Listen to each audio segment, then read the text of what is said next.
Okay friends, it's time to get started on replacing our fuel pump sending unit assembly. The first thing that we're going to want to do is get underneath the hood. We're going to come right over to this area here, which is where your fuse box is. You're going to find 4 tabs on this that you'd want to gently pull away from it, and then you can carefully lift this up.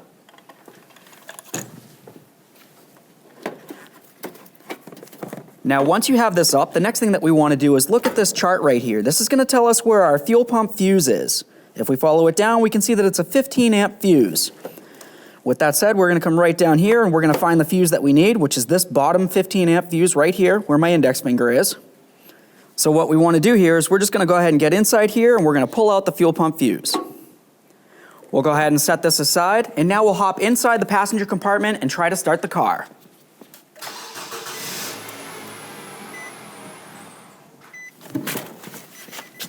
Now what you probably noticed is that the car started and then it died out on me after approximately 3 to 5 seconds. That's because we went ahead and pulled the fuel pump fuse, which took out all the pressure from inside the fuel lines. So now what we're going to do is reinsert our 15 amp fuse back into the proper hole here, put this back together, and then we can disconnect our negative battery terminal. You want to make sure you put it in the proper hole. If you mix it up, you're going to have a running issue. It's not going to start. I want to go in.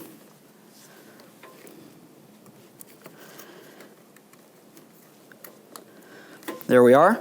Just take a quick look at all of your fuses. You want to make sure that they're all in line and they're completely pushed in. This is super important. This looks great, so let's go ahead and close this back up. Listen for a click. Make sure it's completely secure. Now let's use a 10mm wrench and remove our negative battery terminal.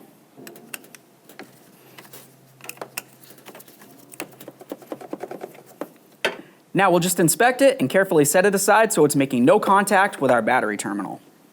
All right, now let's make our way into the back of the passenger compartment. We're just going to come over to the rear seat and carefully grab onto the bottom and lift it up.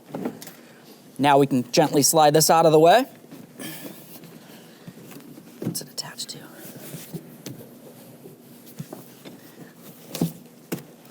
There we are.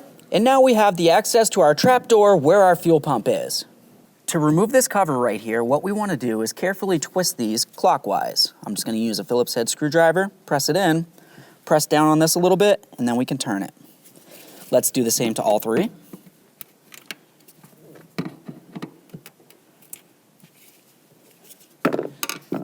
Now once you have that twisted, you should be able to lift this up.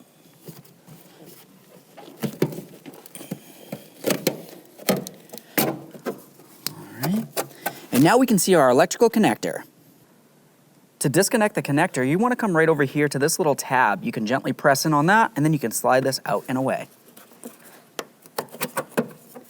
Every time you disconnect an electrical connector, take a peek at it. If you see any funny colors, it's corrosion and it needs to be dealt with. This one looks good, so I'll set it aside. Now let's grab a compressed air gun and go ahead and spray away any of the debris in the area.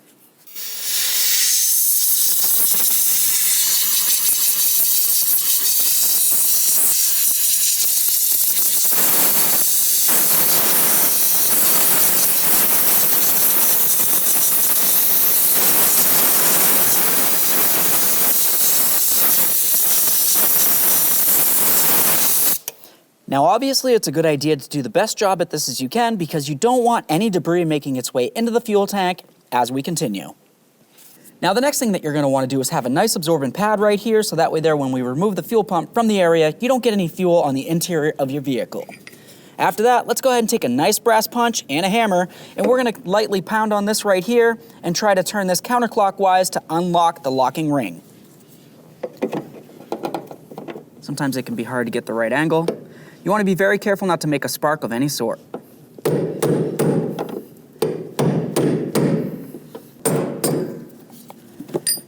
There we go. Carefully lift up on this. Now at this point, there's the potential that you're going to have a lot more fuel fumes inside this area, so you just want to be very careful of that. Let's try to get this ring out of the way.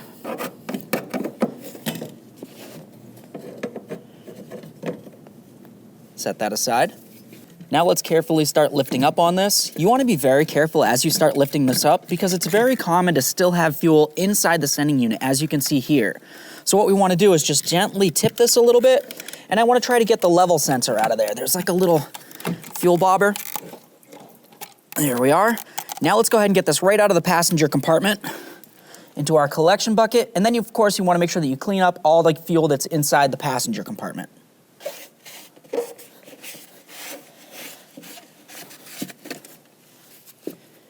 Now we can carefully reach inside here. We're going to remove this O-ring. We'll set that aside. Now the next thing we want to do is go ahead and clean up the area where we removed the O-ring from. It's very common to have some debris in this area.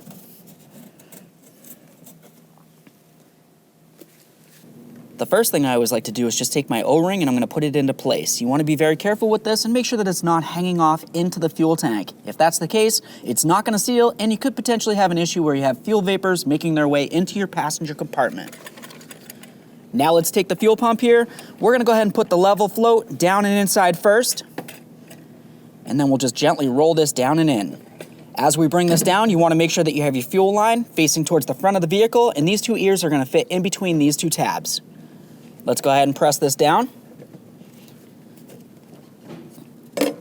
Now once you have that down, let's continue on with our locking ring. I'm just going to take this and we're going to roll it right into position. The easiest way to do that is with this little carve out here. We just want to try to take it, and then that's going to give us space to bring this down. Now at this point, you can have it in any direction that you want to have it. You just want to make sure that the tabs line up with the corresponding holes on the locking ring. After that, go ahead and turn this clockwise, and we're going to start locking it in. Take a quick look, make sure that they're all lined up as you go. Once it is, take your hammer and your brass punch and just lock it in.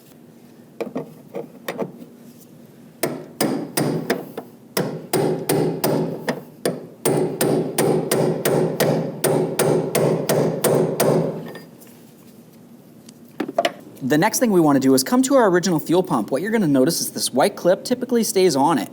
All you want to do is just take a nice small flat blade screwdriver and we're going to carefully get underneath this ear. Once I do that, I'm going to gently press it out and away and then do the same to the other side.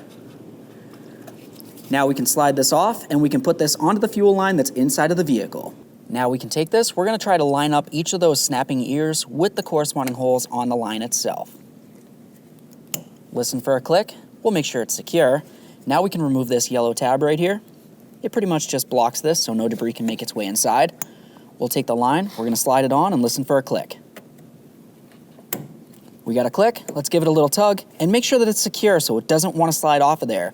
This is going to be under pressure. If it's not locked in, it could potentially come flying off while you're driving down the road and you're going to have a fuel mess. All right, now once you're sure that this is nice and tight, let's go ahead and connect in our electrical connector. Slide it in, listen for a click, make sure it's secure. Now we can take this cover right here. We're going to line up all of our tabs. We'll slide it down. And then we'll just lock this in by turning it counterclockwise.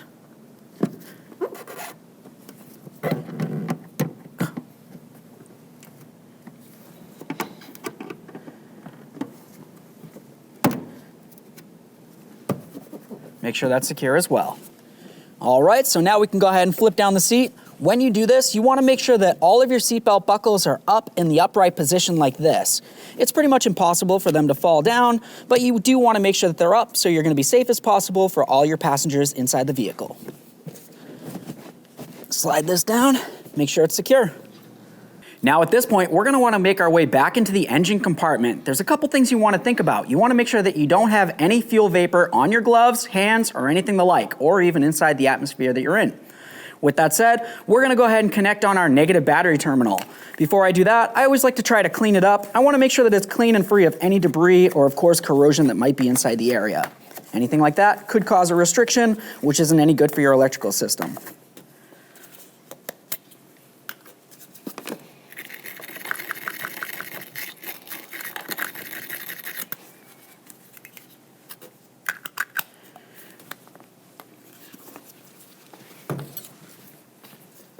Once it's clean, go ahead and reconnect it, and then tighten it up. Make sure it's nice and secure.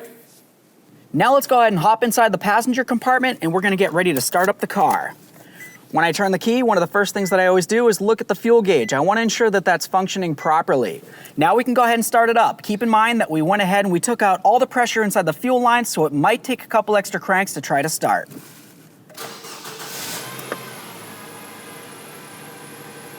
All right.